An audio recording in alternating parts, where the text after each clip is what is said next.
हमारे हृदय को ही क्यों, पूरे गोकुल प्रदेश को शांति प्रदान करेगा जे। जन जन का हृदय भयमुक्त होगा, अत्याचारियों को सबक सिखा के पूरे गोकुल राज्य में प्रेम और शांति का राज स्थापित करेगा हमारा लल्ला। हाँ? अरे शेखर बचाओ कोई, शेखर भागो यहाँ से। तो फिर शीघ्र ही मुझे नहला दो मैया, ताकि मैं अपना कार्य प्रारंभ कर पाऊँ।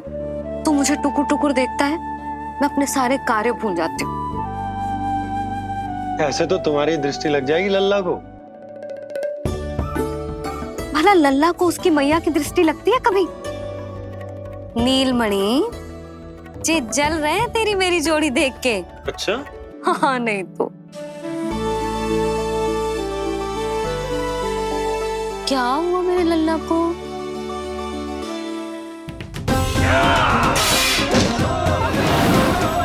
शीघ्र बता, कहाँ है विष्णु? ओहो, देर हो रही है। अब तो एक ही उपाय बचा है मेरे पास। ओ, क्या हुआ लल्ला को? हाँ, लल्ला को भूख लगो है? मैं लल्ला को दूध पिलाती हूँ। अरे मैया, दूध के लिए नहीं रो रहा हूँ मैं। इसकी लंगोट देख लो, कहीं गीली तो नहीं हो गई है। संभव ही ना है, अभी कुछ क्षण पहले तो बदली थी। क्या हुआ?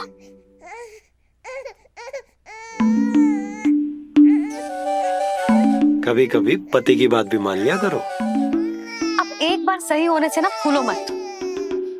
लल्ला के मन की बात उसकी मैया को ही पता होती है, और इस समय मेरे लल्ला को नहानो है ना लल्ला? हाँ मैया, बस अब शीघ्र ही मुझे नहला दो, बाकी सब मैं संभाल लूंगा।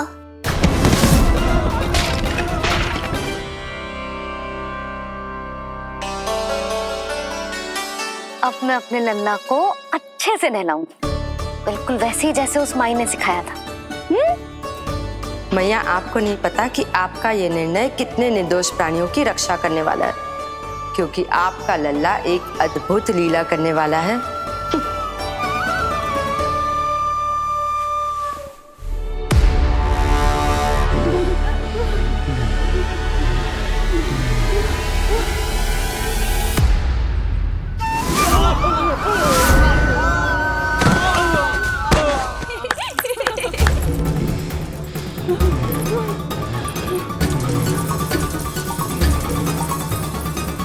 सबसे पहले करूंगी तेल मालिश और फिर थोड़ी सी कसरत।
अब लगेगो लल्ला को चिपचिपा उपटन।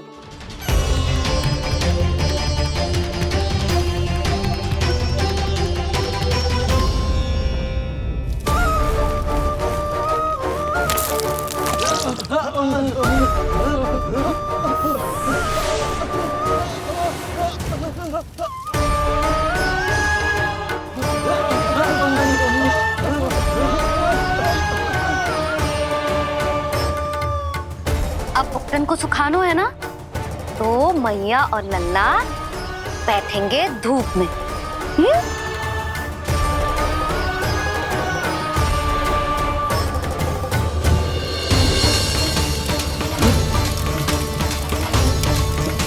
भाग।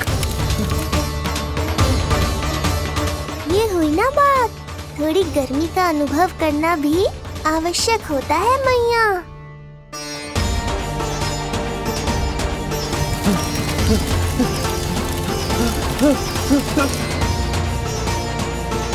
अरे मूर्खों, खड़े खड़े क्या देख रहे हो? पानी लो, बचाओ मुझे।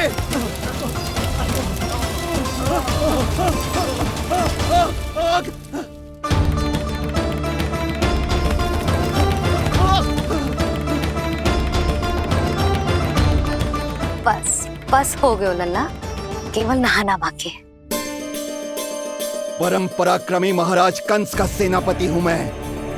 अभी विष्णु भी मुझे रोक नहीं सकता।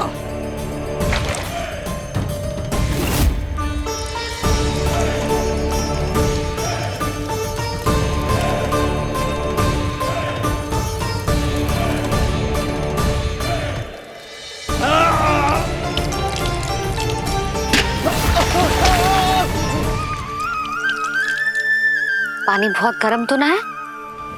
तेरे लिए तो नहीं, पर इन राक्षसों के लिए बहुत गर्म है ये जल।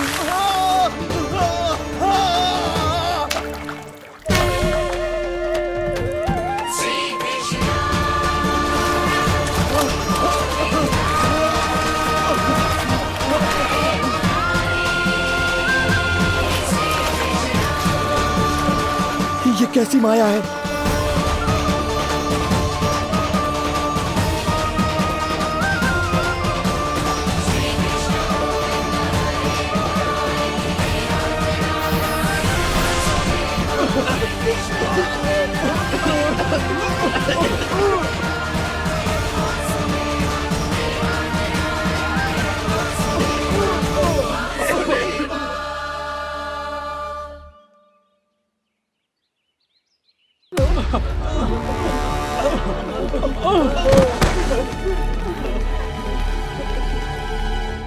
स्नान समाप्त हो गई तेरी छुट्टी है नीलमणि?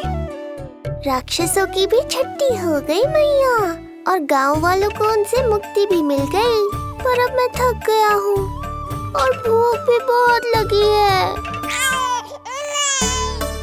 अच्छा लल्ला, जब मैं दूध पिला रही थी तो पीना ना था, और अब बिलक बिलक के रो है। यशोदा, नीलमणि दिखतो तो मेरे समान है, किंतु इसके नखरे तुम्हारे जैसे। पंडित जी आइए। मैं तो पंडित जी के बारे में बताने आया था, लल्ला के सृष्टि पूजन के बारे में कुछ। अब तुझे 6 दिवस का हो जाएगा। हाँ यशोदा रानी, उस दिन से आप अपने लल्ला को नया वस्त्र पहनाएंगी। मैं सबसे अच्छे वस्त्र चुनूंगी अपने लल्ला के लिए। पंडित जी, आप केशव भैया से कह देंगे आने को। आसपास के सभी गांव में ना सबसे अच्छी पोशाक वही सिलते हैं। यशोदा, तुम पंडित जी को काम सौंप रही हो, मैं चला जाऊंगा। अरे पर केशव भैया का घर देवी मंदिर के रास्ते में ही पड़ता है, पंडित जी को कोई कष्ट ना होगा, है ना पंडित जी? हाँ यशोदा रानी, कष्ट का प्रश्न कहाँ उठतो है, मैं संदेश दे दूंगा। आज्ञा दीजिए। अब मैं अपने लल्ला के लिए ऐसे वस्त्र सिलवाऊंगी जो आज तक पूरे गोकुल में किसी और बालक ने ना पहने हो।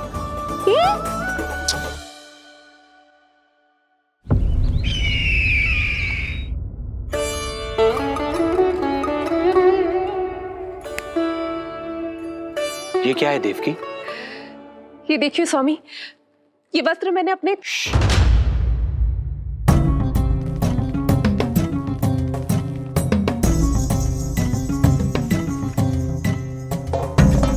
ध्यान रखिए देवकी, यहाँ की वायु भी कंस की गुप्तचर है। किंतु स्वामी ये तो बताइए, ये वस्त्र कैसा है?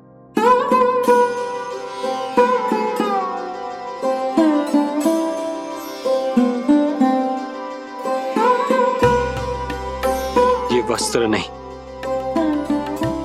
अपनी ममता सी ली है आपने। उस पे यह वस्त्र बहुत अच्छा लगेगा। आप समझ क्यों ना रहो केशव भैया, बस वही वस्त्र दिखाना जो मेरे लल्ला पे सबसे अच्छे लगे। हाँ ये देखिए,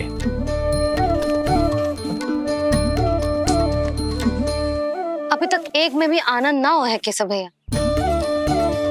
है कि नहीं नीलमणि? ये भी ना बोल रहे हो, आप और दिखाओ ना। इतने सारे वस्त्र पहनो तो कोई एक ही है ना यशोदा? हाँ, किंतु छांटना तो पड़ेगा ना, सबसे अच्छा वाला पहनाना है कि ना? केशव भैया वो वाला दिखाओ। ये वाली? हाँ लल्ला,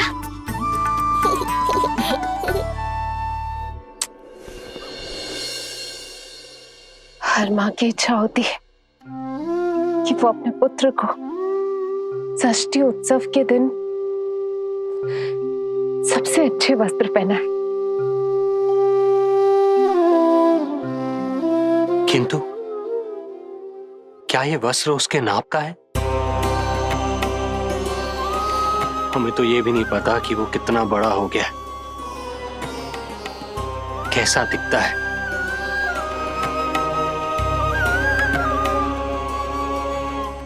ये पहरेदारों ने दिया है। देवकी, हम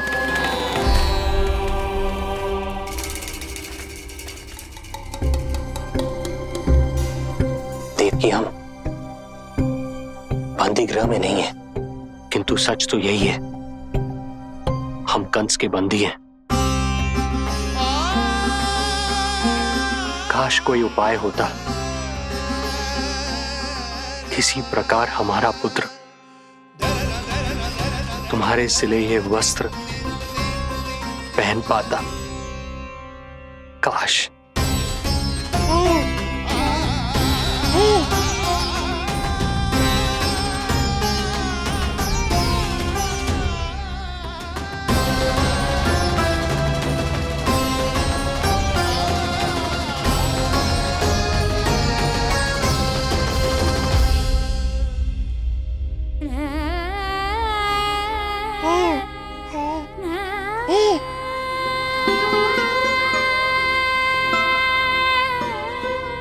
ओम श्री विष्णवे नमः।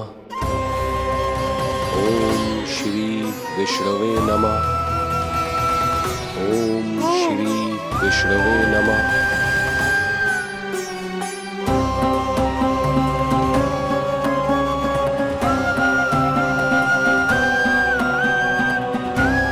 हमें तो ये भी नहीं पता कि वो कितना बड़ा हो गया,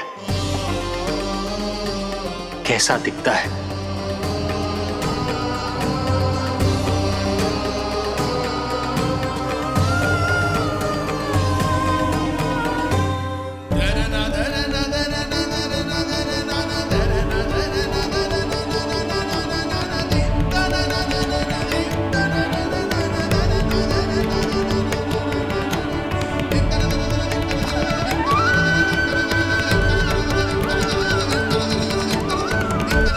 ओम श्री विष्णवे नमः।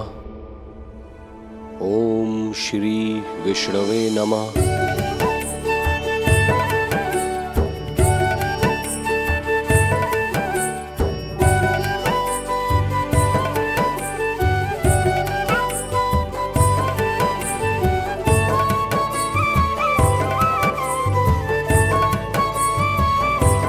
ओम श्री विष्णवे नमः। ओम श्री विष्णवे नमः।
अच्छी लगी। लल्ला जी अच्छी लगी? यशोदा, ये सब क्या है? नारायण का धन्यवाद जो आपको भेज दियो भाभी। एक वस्त्र के चुनाव में सुबह से दोपहर हो गई। मैं तो उचित चुनाव में सहायता कर ना पायो, परंतु आप अवश्य कर दोगी, पूरा भरोसा है मुझे। मैं चलता हूं।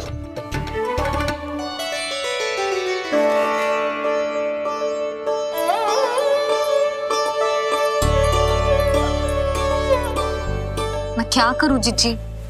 कोई वस्त्र मिलना भी तो चाहिए ना जो मेरे नीलमणि के योग्य हो। समस्या तो गंभीर है, किंतु महारानी जी, इससे अच्छे वस्त्र आपको पूरे मथुरा मंडल में और कहीं नहीं मिलेंगे।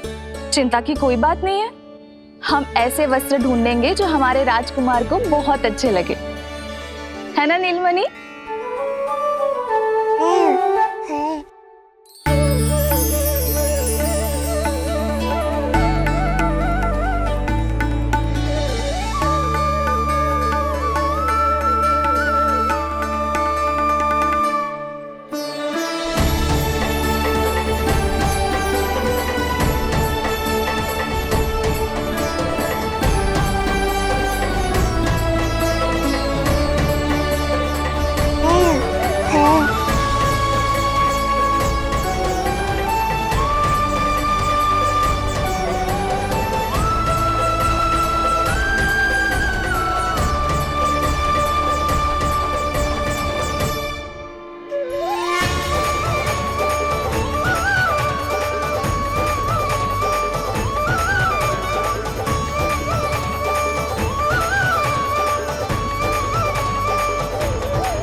स्वामी देखिए, ये वस्त्र इसी के नाप का है।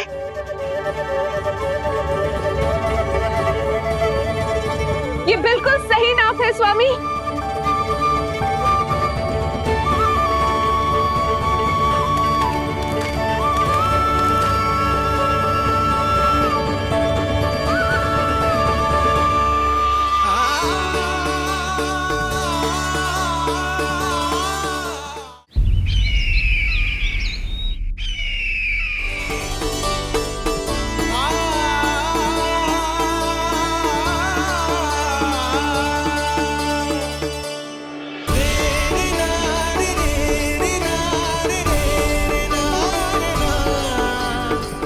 बोलो पुत्र,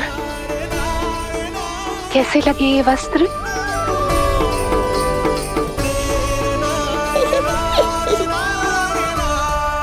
हम नीलमणि से ही पूछ लेते। बताओ लल्ला, तुम्हें कौन से वस्त्र अच्छे लग रहे हैं? बताओ। हाँ, बस एक बार संकेत दे दे लल्ला।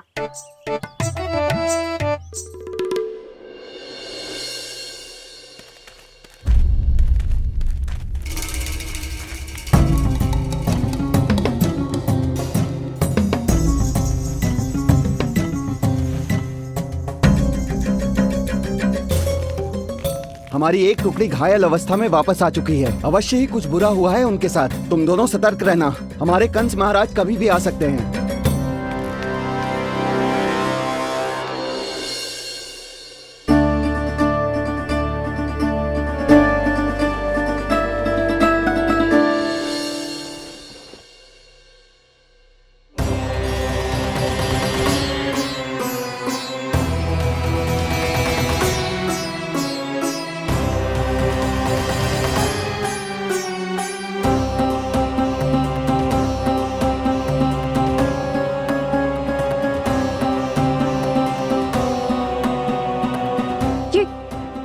ये वस्त्र कहाँ गए?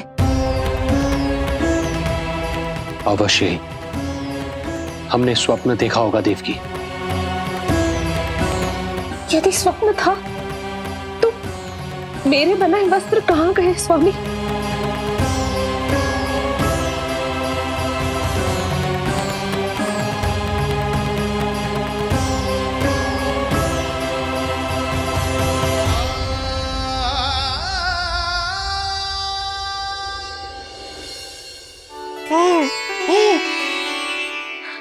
ये देखो, लग तो है इसने स्वयं ही अपना वस्त्र चुन लियो है। जे वाला दिखाइए। कौन सा? जे वाला? हाँ, जे वाला।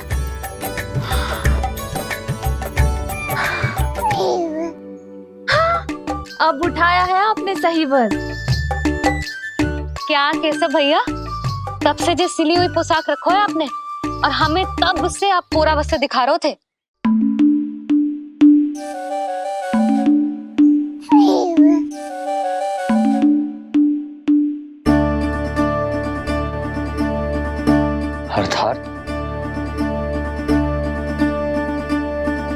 अर्थात हमारा पुत्र हमारे पास ना होकर भी हमारे साथ ही है।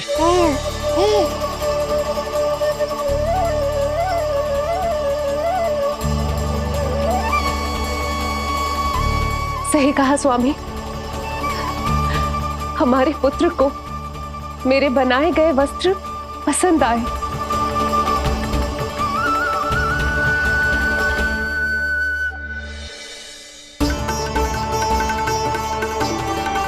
और उसने हमारी भेंट स्वीकार कर ली।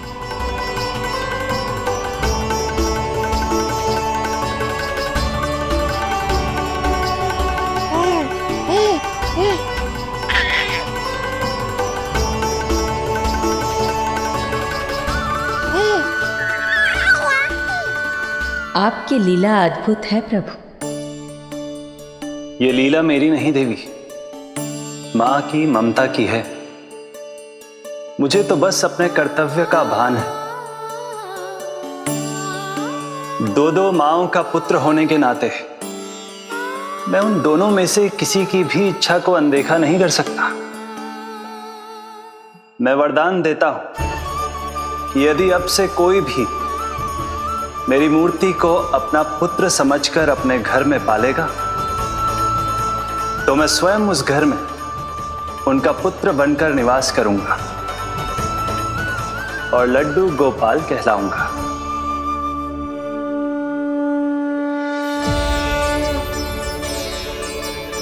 प्रभु, आप जहां होंगे मुझे तो वहां होना ही है। आज से मैं भी उस घर में सुख और समृद्धि के रूप में वास करूंगी और उस घर के प्राणियों की प्रत्येक इच्छा पूर्ण करूंगी।